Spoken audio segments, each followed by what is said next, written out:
Hi, I'm Eric Lucero, Sharpen the Axe on EnterTalk Radio, powered by Pitbull Audio, here at the Empress Effects booth at Winter NAMM 2018. I'm here with Dan of Empress, and they got something super exciting. This might be the effect I was most stoked for with all the teasers that came out leading up to NAMM. It is the Zoia, I'm saying that right, correct?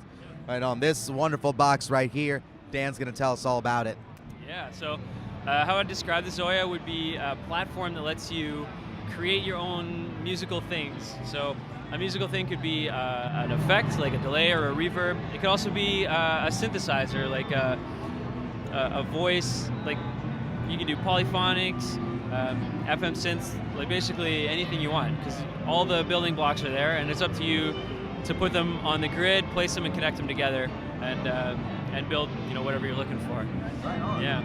So if you want, I could show you a quick demo of how you would actually go about building something if you want. Yes, absolutely. Let's see this thing in motion. Cool. Yeah. So I'll go just to an empty preset here. So on the grid right now, all we have is a connection to our input jack here, and then these two are the connections to our two output jacks. So we got a mono in stereo output set up right now, and right now we're not passing any audio, so there's nothing happening coming in on the input, but as you can see, there's nothing happening at the output.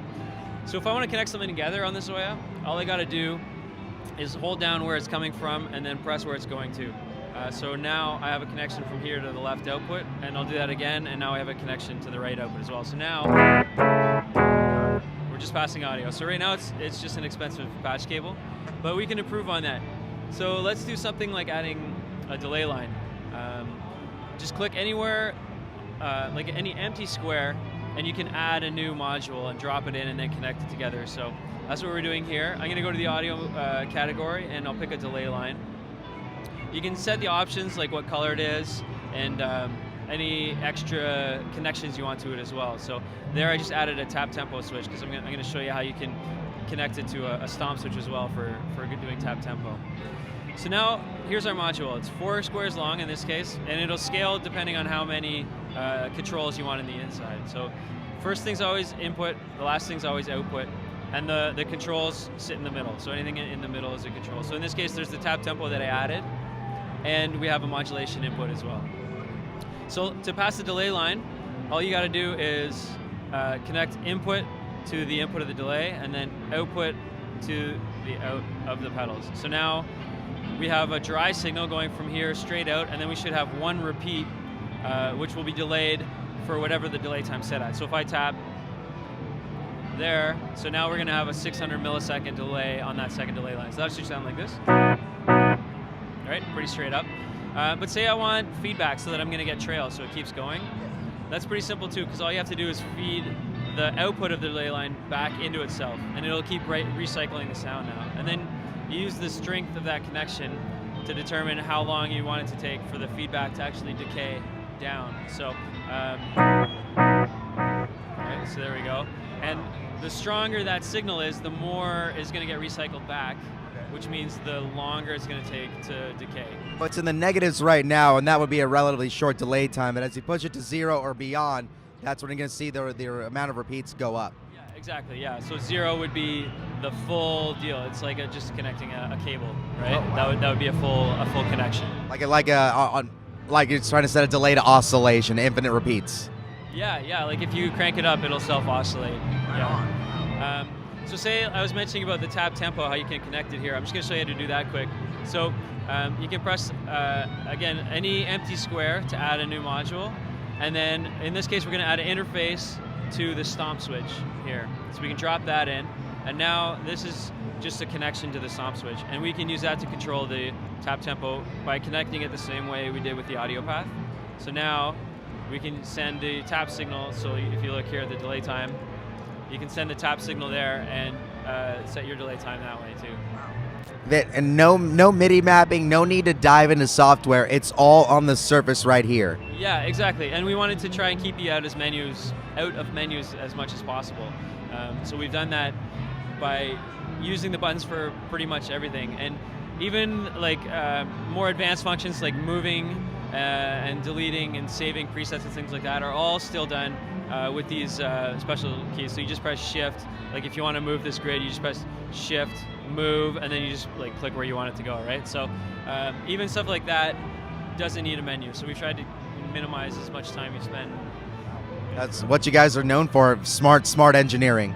Thank you. Well, I mean, we try it. I'm a stickler for good UI, so I definitely give the guys a hard time when anything doesn't make sense to me. So yeah. So you're fighting for the customer in that respect. Yeah, well, I am a customer too, right? I got to use it too, right? Yeah, that's true. So, Yeah. yeah, so I want it, yeah, you know, as intuitive as possible is definitely what we're shooting for.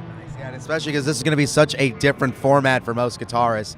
It's nice that you guys have thought out how to make it as user-friendly as possible for such a new concept, really. Thank you. Yeah, that's definitely what we're shooting for. So what else is in this box? What else can we do? Well, I mean, you can do a ton of stuff. One thing I alluded to earlier was that you can do synthesizer stuff. So I can load up a patch here that we did.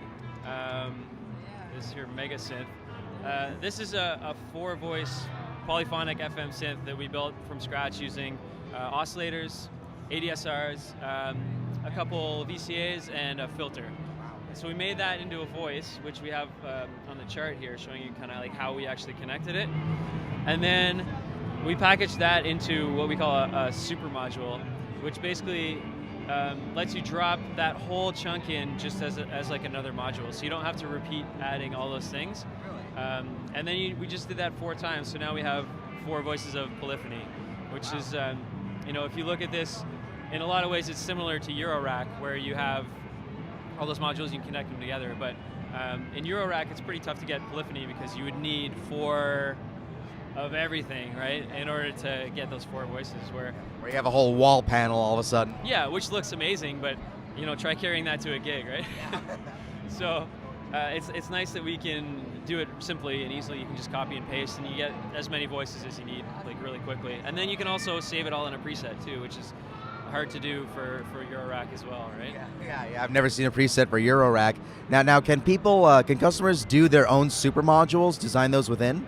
Yeah, so you could make anything. Like that little tape or the little delay that we did at the start, we could have saved that as a super module and then, say, dropped it into something like this, like a virtual pedal board. So it's like you could drop in each of those modules, like an EQ, a tremolo, delay, and then set it up like a pedal board that's available with presets, or if you have a MIDI controller, you can control them all with that.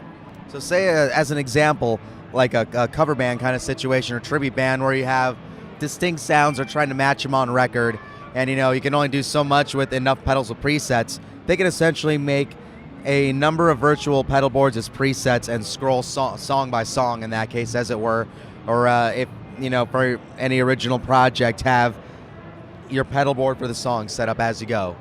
Yeah, that'd be easy to do, and you're not really limited as well for how many presets you can save, because there's an SD card slot in the back, so you can expand and save like as many as you need, really. And you could also save like audio stuff in there, so you could have say samples if you want to trigger drum sounds with it, or say your band plays to a backing track, you could have the backing track loaded in and trigger playing them with like foot switches on here while you're playing. So it could be like super useful for guys that might not have, you know, a sound guy touring with them that can do stuff at front of house. Yeah.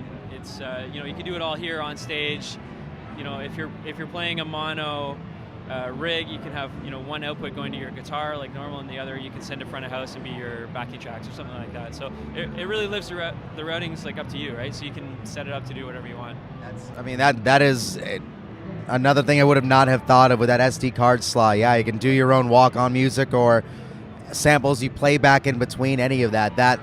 So now we got effects pedal, synth module, playback machine. Wow, and that's only touching the surface at the most, right? And there's so much more underneath. Yeah, and we're still developing it too, so we're adding more features and more modules and things like that as we go. If anyone who's watching wants to get involved in like offering ideas and voting on what you can do, we have a user voting forum where people can suggest ideas and then vote on their ideas and other people's ideas. And the stuff that comes to the top is the stuff that we try and implement. It's closed to the public, but if you want to get in, just email us at support@empresseffects.com, and then we can get you added in, and then you can join the community. That you know, if there's something you don't see and you want it implemented, that would be the place to do it. Very rare to hear of a company that listens to feedback from the customers like that in development of a product, but that's really cool to hear. So definitely email support at is it support at empresseffects.com. Yeah, to get in on that. So let's hear some demos.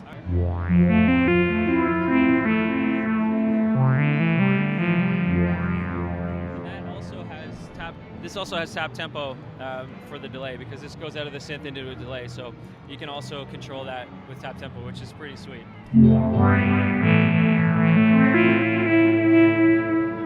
Pretty fun. You can also have it controlled by things like sequencers, like something like, where's it going? Like this one. You might recognize that. Turn that down. So this is just triggering MIDI notes out of the sequencer, and then out through a monophonic synth that we did as well. So another example of a way you could actually put stuff together. So you can use it just as a sequence synthesizer on your own for production purposes. Yeah, definitely. Or if you want to just program a simple melody or a chord progression, you could use it as practice to play along or record changes, stuff like that too. Very, very cool. Yeah, there's also a drum machine and sequencer to play along to. Damn. Yeah, this really is like a Swiss Army knife. It's something beyond that. I don't know what's beyond a Swiss Army knife, but I mean, this is more than an effect. It really is a utility, very flexible utility.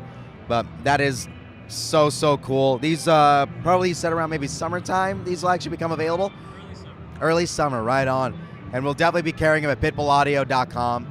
Or if you're in the San Diego area, by all means come in and check them out with me. Dan, thank you so much for showing us this. Yeah. No worries. I'm Eric from Pitbull Audio. Thank you for joining us at the Empress Effects booth at NAMM 2018.